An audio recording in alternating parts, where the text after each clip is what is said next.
Welcome or welcome back to my channel, The Sweary Sewist. So it's been a big couple of weeks. You would have seen that I've done a fancy new intro and outro. Things are falling on my feet. I did that over the long weekend a couple of weeks ago because I'd had some issues with Clipchamp that I mentioned in my last video, and I just decided to migrate my whole video recording and editing over to my Mac. So that was the long weekend, and then on the Monday of the long weekend I did this. Slipped on my ass in the laundry. Apparently not just my ass, my wrist went under like this. It's broken. I took Sweary Sewist to a whole new level that day. A lot of bad words. So this is my little friend now, my little fashion accessory for the next, well, it's now 4 weeks because it's been 2 weeks. So that is mildly inconvenient, very uncomfortable, quite painful, but I can't sew. Well, I can, but I'm not allowed to lift anything heavier than a cup of tea, and I quite honestly, I can't even lift a cup of tea with it. It's that sore and stiff. So, and today's the first day that I haven't had sausage fingers. So that was actually, so when I did it, I thought, it's just a sprain. It'll be right. Go, just see how it goes over a couple of days. And then I went to work the next day and I was sitting with a friend of mine having coffee. And he said, "Look at your fingers, girl." He said, "You've got sausage fingers. That's broken. Go to hospital." So I'm not usually one to do what I'm told, but I did go to hospital. I was going to just go to a doctor's clinic, and I thought, if they want an x-ray, I've wasted an hour and a half at the clinic and then another 4 hours at the hospital. So I just went to the hospital. So it's broken. New challenges. 10 days I went without a shower. Well, not a proper shower. These showers in a plastic bag. That was shit. And so the day I got this one on, which is thankfully completely waterproof, I stood in the shower for about 45 minutes. To be able to wash my hair was, I had my partner washing my hair. So anyone who's ever had their partner wash their hair knows that doesn't go well. Men don't know how to wash hair, wash girls' hair. And you can tell by my poorly constructed ponytail the struggle I'm having with trying to manage my hair. Anyway, 4 more weeks. She'll be right. I'm going to insert here the photos that I mentioned I'd had to take out of the previous video because of aforementioned Clipchamp issues.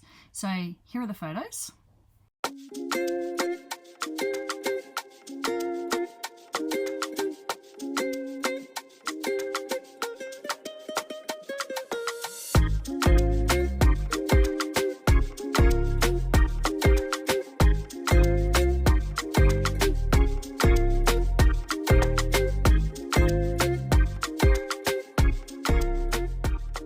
So it turns out that I can't open my tripod with one hand. So that makes it actually really difficult to show you the stuff that I bought. So you're going to get it all at once. So, well, might as well start here. Resin kit. That kind of gives it away, doesn't it? I'm going to try and make, coming down here, bookmarks. This is just, I love watching resin art, whatever you want to call it, videos, and I thought I want to give that a go myself because I love colour, and this is just a perfect way to play with colour. Mixing cups and stirring spoons and things for pushing resin into corners, stuff like that. This is mica powder for colouring the resin. I just got a couple of packs of those to play with, see how the colours go. More mica powder. This one was from Amazon. How good are those colours? And glitter. And then, yep, the bookmark mould. And I also got these dog tag type moulds. I don't know, just to have something different. So because I've never done it before, I'm not going to film the first play, but if I get it right and I'm happy with it, I will come back and I'll film a bit after. I'll film the next one. Okay, so I did some experimenting with resin. I also got my nails painted to match my cast. Pretty, hey? It's actually surprisingly difficult to care for your nails when you've only got one hand. Anyway, so I did some bookmarks. I don't know how well they'll come up on camera, but I did, I think I did 5. I've given one to my daughter. So I just did pinks and purples and glitter and clear, because I just wanted to not mix up too much resin and just see how it went. So that's those. This is the one that I kept, that I'm using. I don't know if you can see it at all, but anyway, maybe better on the book. The little tassels on the top that I got in bulk from Amazon. So I've decided, well, I'm gonna also, this is what I'm reading. Dressmakers of Urandra Prison. It's cool. It's a pretty light read. I'm only a third of the way through. Anyway, I've got a pile, so it's a good start.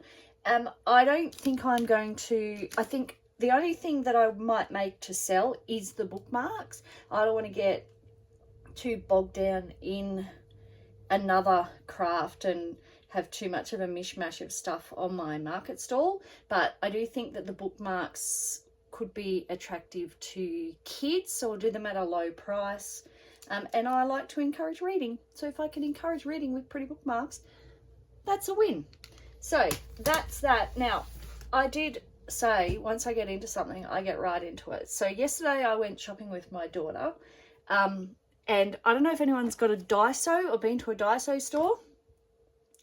That was an experience. It's really weird to walk around a shop where you can't tell at a glance what anything is. You actually have to read the fine print. These are to make little raggy toys for little Loki, the puppy, because he's taken to dragging around one of his jumpers like it's some kind of security blanket. So I'm going to do something with those for Loki. But I did get, between Daiso, Kmart and Spotlight, more resin stuff. Surprise, surprise.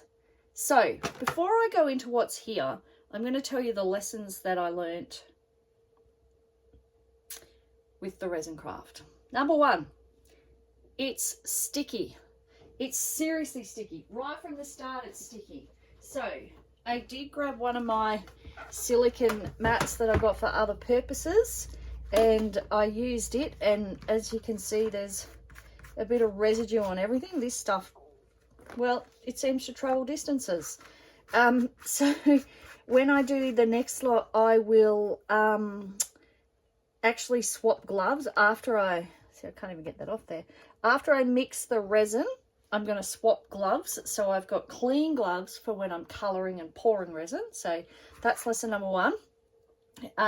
What I learned from this is that if you want like dramatic colour, which I do, you need to add a lot more colour. So I think I showed you, I did this with the mica powder, which looks like this, and you need a lot more colour. So that's okay. This, I've got piles of that stuff. So the next lot I'll use lots more colour.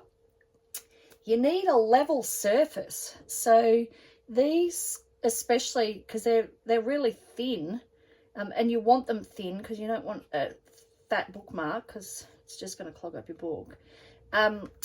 Finding a level surface in a 160-year-old house turns out to be quite a challenge, because even the furniture isn't level, because the floor isn't level. So that was a challenge. I found a spot that was semi-level. The most level place that I could find was actually the lid of the septic tank, because I figured a septic has to be level, right? Like, it's not going to work properly if it's not level. So that was my theory anyway. So for a while I had them out on the septic tank, but obviously I couldn't leave it there you know, overnight, and it did get 2 ants in it that I had to fish out before anything set. So it's a nice level spot. It's not very practical.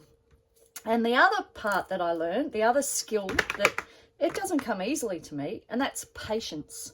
Because from the time you pour, so even they say 48 hours till you can demold them. So when I demolded them at 48 hours, they were still not quite fully cured, and I had to leave them. So they're good now that you can, they're hard plastic now.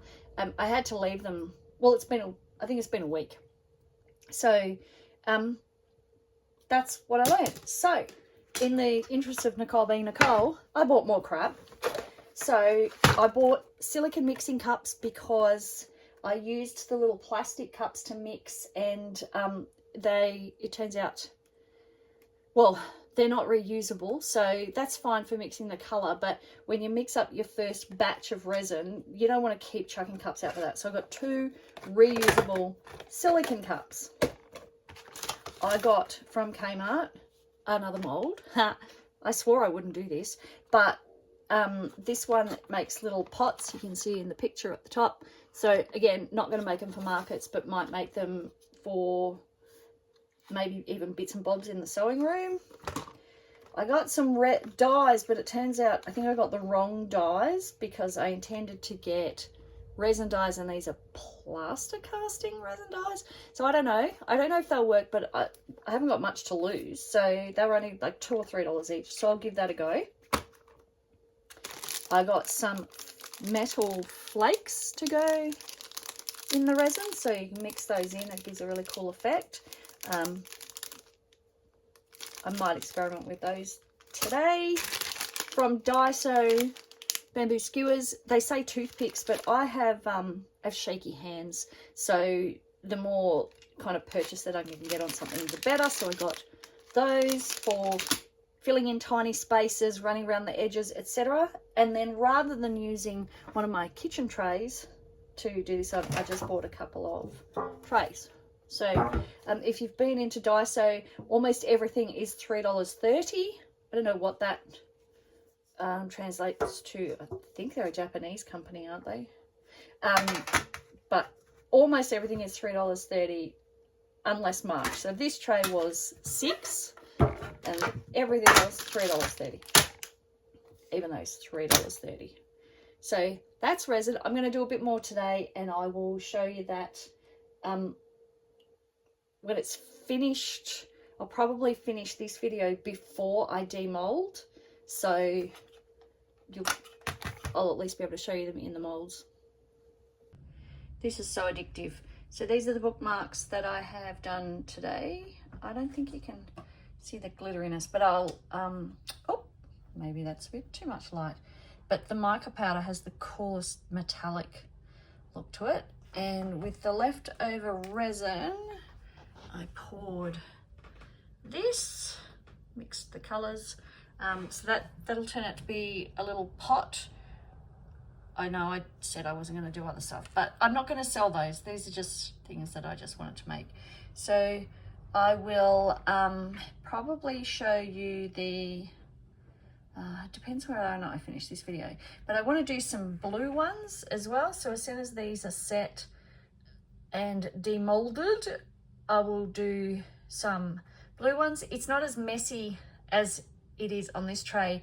I just decided to empty the excess out of the mixing cups onto the tray in the hope of saving the mixing cups, because it seems a kind of wasteful craft. So I'm trying to recycle whatever I can.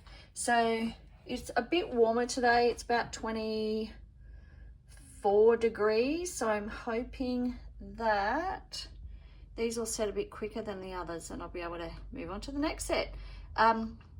Cool, I love it. Okay, so this is the most exciting part of this process, the demolding. So I've already taken the little pot out of its mold. It kind of looks like a kindergarten craft project. It's probably not exactly how I thought it would turn out, but it's interesting to see the way the resins react when they're upside down. So all of that silver flake was not meant to be in the bottom there. I dropped it and then you can't get it back out because it's sticky. But anyway, cool nonetheless. It's a bit sharp on the edges, but I'll take to that with the deburring tool. And it's probably not as shiny as I thought it would be on the outer edge, but it is on the inner edge. But that could be because I was too impatient to wait and I pulled out of the mold a bit early. Anyway, but it's cool. I did clean up all the cups and bits and bobs and the mat, so all of that can be reused, so that's cool. And so these are the bookmarks. So they're probably not 100% like firm yet, but they can finish that process outside the mold. So, oh, these are quite thick. Okay, these are much thicker than the other ones that I did. It's a bit challenging when you don't have full use of both your hands. Anyway, yep, they're definitely still a bit soft, so they'll have to sit somewhere flat to finish going off, but how cool are they? The colours in that. So I specifically made these two with a friend at work in mind who likes proper books. So gift him one of these. They're cool. That one on that side, they kind of look like a rock face. So that's those two. And then these three are called Tequila Sunrise. Not that I drink Tequila Sunrise, but this is what they're... Oh, there's so mango in the middle. Right, so again, they've blended a lot on the back side more than the front side, so that's cool. And I think there might be bubbles in them. So you heat the top just with a barbecue lighter to make the bubbles come up at the end of the process. But looks like some, if you look really, I don't know if you'll be able to see that. Looks like there's still a few bubbles in there. Which is fine. Adds to the interest factor. And then this one. Basically the same as those two. Huh. So cool. I think you probably have to hold them right up to the light to catch the sort of metallic finish in them, but they're pretty cool. They do all need the edges taken off them, but I won't do that until they're more dry because I don't want to risk bending them. So that is that process. So much fun. So I think if all my pots and things, my mixing pots dry, I'm going to do some blue ones as well. But there you go. That is today's batch and the pot, which is kind of funky, kind of weird. No idea what I'll do with it. Wasn't really thinking that, just wanted to use up the excess resin. So there you go, latest addiction. Okay, so I think I will wrap this video up here. You've seen my latest obsession. There might be more of that to come, but I'm actually, I think in my next video, I'm actually going to sew something for myself, maybe. I was a bit inspired by Hayley from the Hay Meadow. She showed a pattern in her latest video of a blouse that I quite like the look of, so I might get the pattern and make that up. Maybe we'll see. I am off to Brisbane in a couple of days, so by the time this video comes out, that trip will have been and gone.